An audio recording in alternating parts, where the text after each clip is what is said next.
Halo pemirsa GPR TV dari Sabang sampai Merauke, dari Miangas hingga Pulau Rote. Bertemu kembali dengan saya Anggria Ratri dalam kanal siaran berita pemerintah.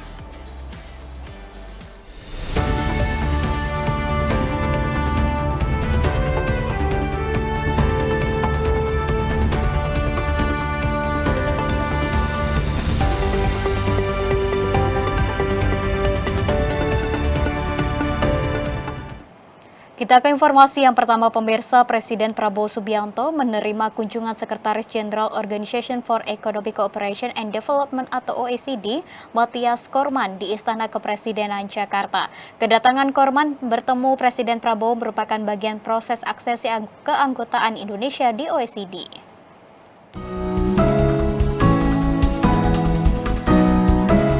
Pertemuan Presiden Prabowo dan Mathias Cormann merupakan tindak lanjut dari laporan yang sebelumnya telah disampaikan Sekjen OECD kepada Menteri Keuangan. Menko Perekonomian Erlangga Hartarto yang mendampingi Presiden mengatakan target perekonomian Indonesia hingga tahun 2025 secara fundamental berada dalam jalur pencapaian yang positif. Erlangga juga mengatakan OECD memberikan masukan strategis termasuk rekomendasi peningkatan produktivitas di berbagai sektor. Sektor prioritas yang menjadi fokus bahasan dari pertemuan tersebut adalah digitalisasi, ketahanan pangan, ketahanan energi, dan program unggulan pemerintah lainnya.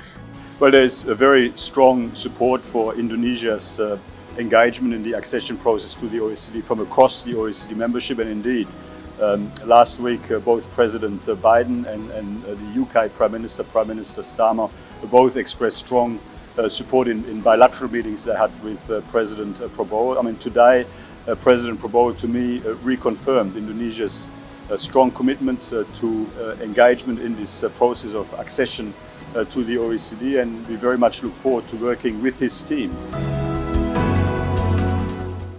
Pemirsa, Presiden Prabowo Subianto mengumumkan kebijakan peningkatan gaji para guru ASN dan non-ASN tersertifikasi untuk tahun 2025. Kebijakan ini merupakan komitmen pemerintah untuk memastikan kesejahteraan para guru dalam mencerdaskan kehidupan bangsa. Saat menghadiri puncak peringatan Hari Guru Nasional 2024 di Jakarta, Presiden Prabowo Subianto mengumumkan bahwa alokasi anggaran untuk kesejahteraan guru ASN dan non-ASN akan meningkat pada tahun 2025 menjadi Rp81,6 triliun, naik sebesar Rp16,7 triliun dibandingkan tahun sebelumnya. Anggaran tersebut juga akan dialokasikan untuk kegiatan sertifikasi bagi para guru di seluruh daerah dengan tambahan tunjangan kesejahteraan bagi guru ASN sebesar 1 kali gaji pokok. Sementara itu tunjangan profesi bagi guru non-ASN akan dinaikkan menjadi Rp2 juta per bulannya. Guru ASN mendapatkan tambahan kesejahteraan sebesar 1 kali gaji pokok. Guru non-ASN nilai tunjangan profesinya ditingkatkan menjadi Rp2 juta per bulan. Lebih lanjut, Presiden menekankan pentingnya peran guru dalam pembangunan bangsa sekaligus mengumumkan berbagai kebijakan baru yang bertujuan meningkatkan kesejahteraan para pendidik. Sebagai bagian dari komitmen pemerintah dalam meningkatkan kualitas dan profesionalisme guru, sebanyak 806.486 guru ASN dan non-ASN yang telah memenuhi kualifikasi pendidikan diploma 4 atau sarjana akan mengikuti program pendidikan profesi guru pada tahun 2025. Selain itu, pemerintah akan memberikan bantuan pendidikan bagi 249.623 guru yang saat ini belum memiliki gelar D4 atau S1 untuk melanjutkan studi mereka. Adapun bentuk dukungan untuk guru non-ASN yang belum bersertifikasi akan diberikan bantuan dana tunai melalui transfer perbankan yang sedang dirancang bersama Badan Pusat Statistik. Sementara itu pemirsa, Menteri Pendidikan Dasar dan Menengah Abdul Muti mendorong para guru untuk mengikuti pelatihan konseling dan pendidikan nilai. Hal ini guna membentuk karakter anak bangsa demi mencapai pendidikan nasional. Membangun sistem pendidikan nasional yang mengedepankan pembentukan karakter bangsa menjadi salah satu prioritas Presiden Prabowo. Guna mewujudkan hal itu, Kementerian Pendidikan Dasar dan Menengah tengah melaksanakan program Budi Pekerti dan pelatihan guru yang telah dimulai sejak November 2024. Menteri Pendidikan Dasar dan Menengah Abdul Muti mengatakan, melalui pelatihan itu para guru akan diperkuat dengan materi bimbingan konseling dan pendidikan nilai. Abdul Muti menekankan bahwa guru yang hebat tidak sebatas mengajarkan materi pelajaran sesuai dengan keahliannya, tetapi juga bertanggung jawab membimbing dan mendampingi para murid, sehingga para murid bisa menjadi anak-anak yang hebat dengan kekuatan jasmani, rohani, intelektual, serta moral. Guru yang hebat tidak sebatas mengajarkan materi pelajaran sesuai dengan keahliannya, tetapi juga bertanggung jawab membimbing dan mendampingi para murid sehingga menjadi anak-anak yang hebat dengan kekuatan jasmani, rohani, intelektual, dan moral.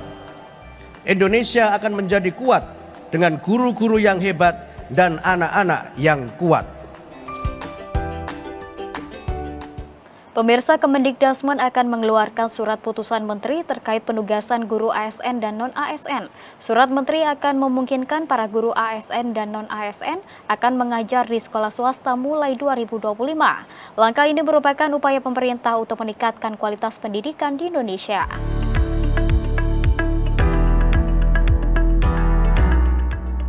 Pemerintah telah memutuskan guru berstatus pegawai pemerintah dengan perjanjian kerja dapat mengajar di sekolah swasta mulai tahun 2025 sebagai upaya mengatasi permasalahan ketidakmerataan distribusi guru. Menteri Pendidikan Dasar dan Menengah Abdul Muti dalam acara Hari Puncak Guru Nasional 2024 di Jakarta mengatakan akan mengeluarkan surat keputusan menteri terkait penugasan terbaru guru berstatus ASN, termasuk yang berstatus pegawai pemerintah dengan perjanjian kerja mengajar di sekolah swasta guna meningkatkan kualitas pendidikan.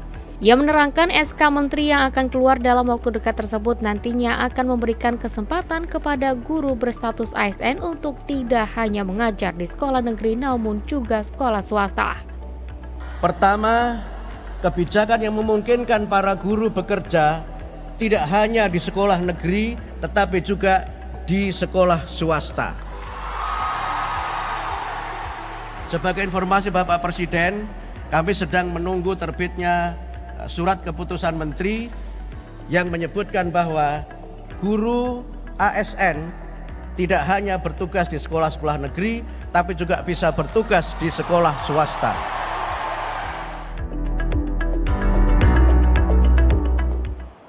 Pemirsa, kami akan segera kembali dengan informasi lainnya, tetaplah bersama kami.